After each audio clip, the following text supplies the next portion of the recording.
شكون منكم اللي مرفا تخدم البقلاوه وتبقى لها شويه من العجينه وتحصل واش دير بيها؟ اربحي عندي نعطيك الحل. اول حاجه خبيها في الكونجيلاتور كيما تسحقيهاش، الوقت اللي تسحقيها تجبديها نهار قبل ولا ساعتين قبل كي تذوب، روحي افتحيها فوق البلون طرافاي نتاعك. طبعا ديري لها شويه مايزينا باش ما تلصقلكش، ومن بعد افتحيها سمك يكون رقيق وجيبي ديريها كاريات، ديريها بالجراره ولا بهاد الاداه اللي راني نستعمل فيها. صدقيني هاد الطريقه راح تجيك هايله وبريزونطابل، حاجه تحمر الوجه، يعني تقدري حتى تستخدميها للضيوف ولا تعتمديها كنوع من انواع القريوش. وهنايا بواسطه السكين نجيب كيما هكذا ندير شلطات في هذوك المربع نتاعي. سينو حبيتو ديروهم الحبات فوق بعضهم وديروا بيناتهم المايزينا باش ما يلصقولكمش، وديروا شلطات على مره كيما نقولوا. بصح انا كي جربت هذيك الطريقه لصقت لي باسكو ما درتش المايزينا.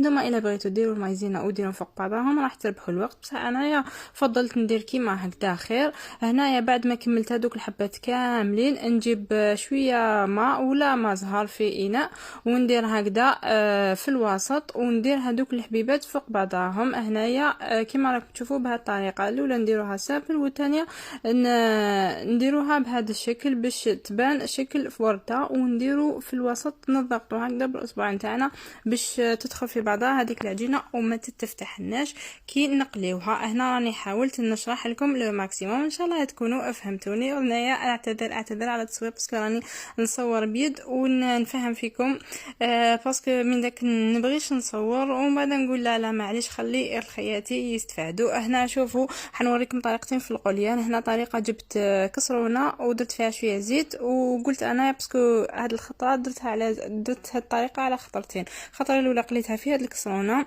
ودرت شويه زيت، الخطره الثانيه قليتها في مقله ودرت كيف شويه زيت. بون انتوما دوك تشوفوا الفرق بيناتهم، يعني كل واحد ويدير واش يساعدو. انا هنايا في هذه كانت عندي كميه قليله جدا، سي بوغ سا درت اناء صغير باش كسرونه صغيره باش ما ترفدليش الزيت بزاف. وهنا هايليك طريقه ثانيه. المهم واش نوصيكم الزيت نتاعكم يكون سخون، وهنايا ماذا بكم ديروا برك فوقهم الزيت سخون، ما تقلبوهمش باسكو كان تقلبوهم راح تتكسر. لازم تسعفوهم سينو تتكسر لكم، سيرتو الا كنتم مشلطين هذيك الفتحه تاع السكين قريبه للوسط ومن بعد كي تنفخوا يعني هنايا قادر حبيبات راح يتكسروا لكم للامانه. يعني لازم نتوما في الخدمه ومن بعد تعرفوا كيفاش. هنايا وهي سخونه معنا جبدوها من زيت نديروها في عسيله تكون بارده. طبعا هذه هي لا ميثود اللي نديرو فيها في التعسال. تخلوهم شويه ومن بعد تجبدوهم. وهنايا التزيين يبقى اختياري كيما حبيتو، كل وحده تزينها كيما حبت.